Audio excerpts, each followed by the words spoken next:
Hello everybody, and today we are going to continue. Today's topic is how to become a medical doctor in Japan, and we have a new guest. So please introduce yourself. Hi, my name is Joshua Lee. I'm a doctor from the UK, and I just started working as a doctor here in Tokyo. So why did you decide to become a doctor in Japan?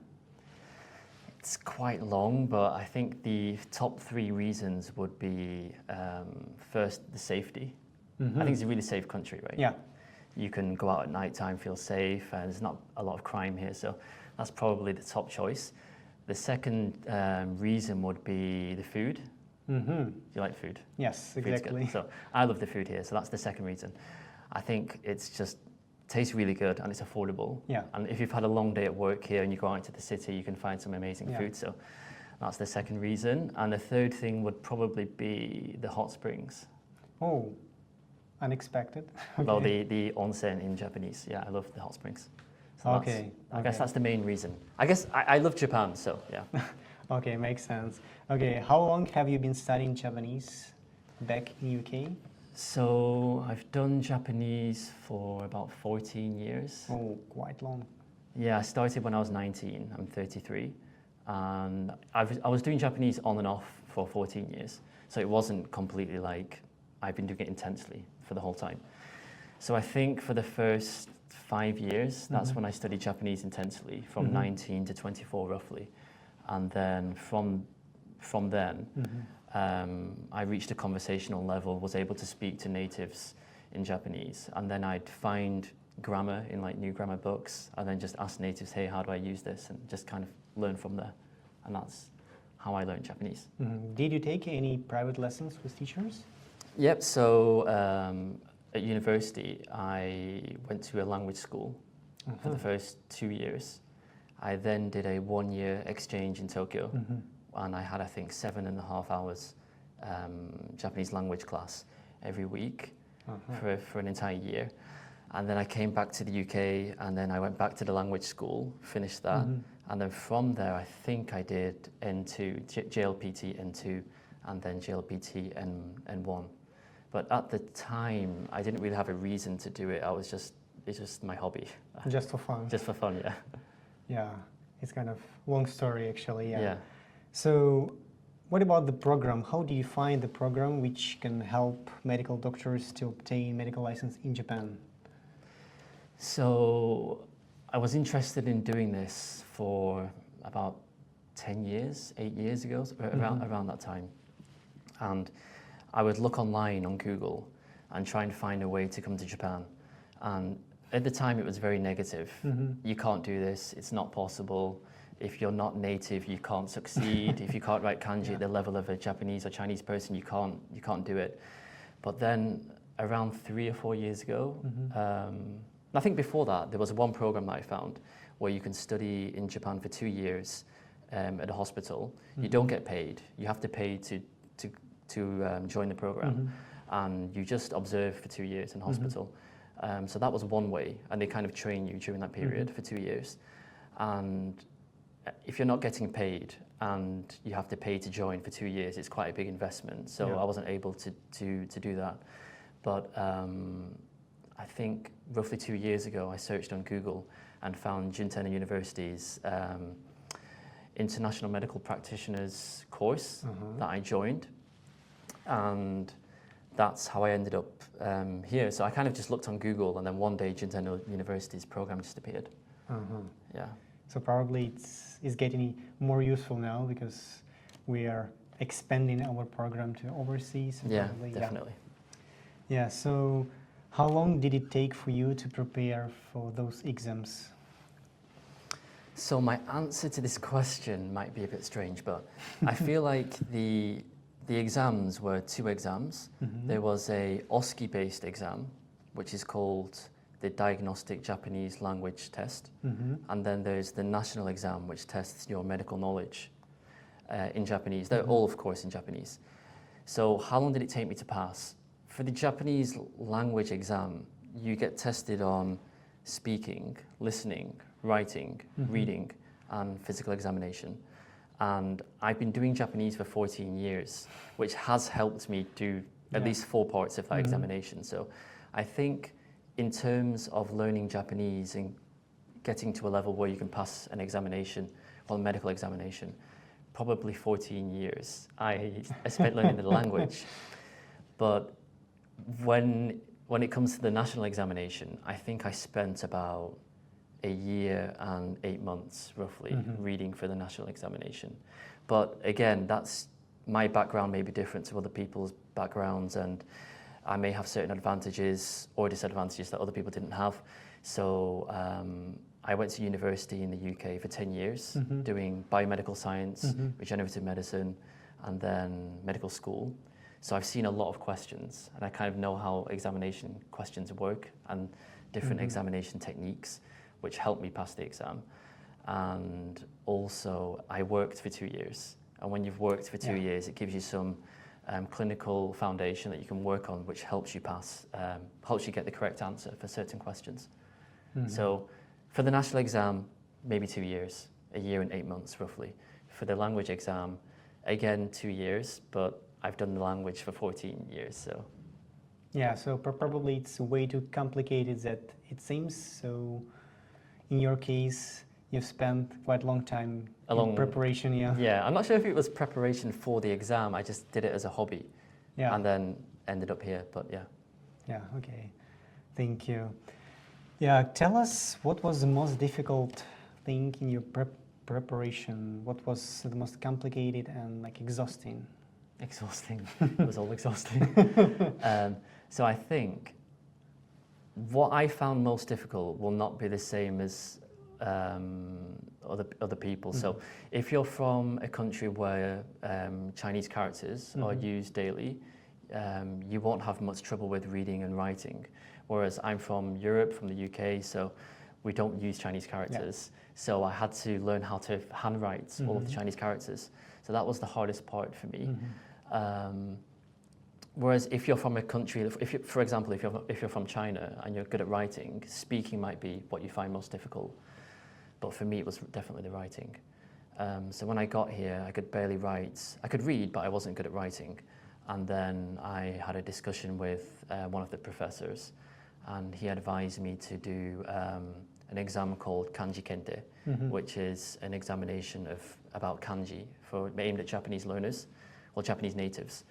And I sat that, and I basically wrote kanji for 6 hours every single day, including weekends, for half a year. So that was the hardest part, I think. Yeah. So you did a lot of job, Yeah. Yeah, okay. Could you tell us any differences between British licensing exam and Japanese one? Okay, so in the UK, we don't have a national examination. Well, we didn't when I graduated. There may be one now, but there wasn't when I graduated. And there was just a graduation test. So there's a central national bank of questions, and each university will use that national bank, take questions and create an examination. So it's kind of standardized. Whereas in Japan, you have a national exam, which everybody will take from no matter which university you went to. So that's the biggest difference. I feel like my graduation exam was probably shorter than the Japanese national examination. The national exam in Japan was roughly 14 hours over 2 days. So it was very long. And you have to be able to know all of your specialties and medicine and surgery for the national exam. Whereas in the UK, we did our specialty examinations, for example, obstetrics and gynecology, pediatrics, psychiatry, in the penultimate year. And then in the final year, we did our medicine and surgery. So it was split into 2 years. So I guess it was different in that way. And finally, I think Japan goes into more depth with radiology and imaging. So they have 10 times as many CT and MRI scanners than the UK has. And I think the level that they want you to be at in terms of interpreting CT scans and X-rays is a little bit higher than the UK. So I had to learn more radiology when I came to Japan to interpret the scans for the exam. Yeah. that sounds a bit complicated, you know, in terms of preparation, because you need to take into account a lot of like tiny things. Yeah, definitely. That can be difficult. Yeah, so could you tell us how did you become a resident in Juntendo? Okay, so I joined Juntendo's International Medical Practitioners course. So that helped me network with people at the university and with the professor, which gave me a slight advantage, I'd say. And then each year there's a matching process in Japan where you get matched with a hospital. It works differently to the UK. So here you find a hospital that you're interested in, and then on an individual basis you apply to that hospital, and then if they like your application you get called to an interview. And then once you have an interview, they ask you very kind of common questions. Why are you in Japan? What do you want to do in Japan? Do you want to stay at this hospital? And what do you want to do in the future? Very kind of common basic questions. And then if you are a doctor who didn't graduate from a Japanese university, you don't have something called the CBT score. So in Japan, they have an examination called CBT, and they use this CBT score and your interview score to create an overall score. And then that's used to determine whether or not they'll hire you as a resident. If you're not from Japan, you won't have the CBT score. So at Juntendo University Hospital, they have a test after the interview, and they test you. And then you get points for the test that you do, and that's used in exchange of the CBT. Yeah. Yeah, it's quite interesting. So more tests. Yeah, one more. Yeah. Okay. So, did you have any difficulties in obtaining working visa in Japan? Because you're a foreigner here, so you need a working visa to get a job. I'm still having difficulties getting the visa. Could you describe? So when I graduated, when I passed the national examination, you get the result for the national exam on March 15th. And then once you've got the results, you then need to apply to be on the medical register, on the doctor's register. And I applied for that immediately, and it took roughly 1 month to get proof of registration. And once you've got the proof of registration, you can then apply for a visa. So I'll try and explain it more easily. So there's 2 visas that I know of. There's a highly skilled professional visa, and then there's a medical visa. I was advised to apply for the medical visa and not for the highly skilled visa. So I can't really comment on the highly skilled visa process. So for the medical visa, there's an application form, and the form needs to be partly filled in by your institution or your hospital, and they will stamp it with the hospital director's stamp. And then you also need to show proof of you passing the national exam, and then you also have to prove that you're registered as a doctor, which is the difficult part. You have to wait to be registered as a doctor and then receive the proof, and then once you hand that in, then you can officially apply for the visa. And then from there it takes roughly 2 to 3 weeks, but it can take up to 3 months to receive the visa. Yeah, so it seems like you can start working immediately. You have to wait at least a couple of months. At least at present that's the case, yeah. Yeah, it seems difficult. Yeah, on top of this, could you tell us about your first impressions about residency and any differences between Japanese residency and British one? Okay, I think it's going to be difficult to compare the residency programs, to be honest, because in the UK, I worked in a district general hospital, not in one of the major cities, and now I'm in a university hospital in arguably the largest city on earth. So it's a very different environment and a very different hospital. The hospital I was in the UK had 330 beds. Here there's 1,000 beds, and it's a tertiary hospital as well here. But from my experience, I can give some comments. So compared to a district general hospital here, I feel like there's more teaching, there's more guidance. It feels like they do more with research. They're doing, you know, journal clubs and looking into presenting case studies, keeping up to date with PubMed and looking at new journals, which is interesting.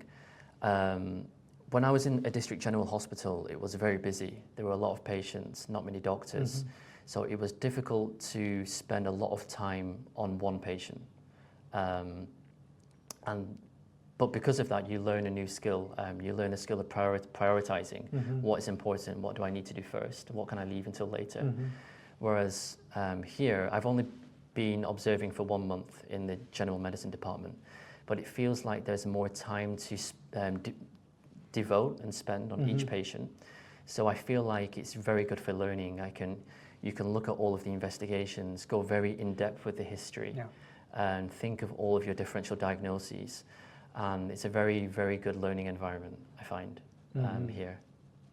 Yeah, so probably Japanese residency is more useful for delving deeply into clinical cases to... I think at least at a university hospital. I think Yeah. if you went to a district general in Japan, it may be the same as the UK or just as busy, if not more busy. Yeah. So I can't comment on that. It's just based on your own experience Yeah. in this hospital. Yeah. Yeah. Okay, thank you for today. Thank you guys for watching us. So see you later.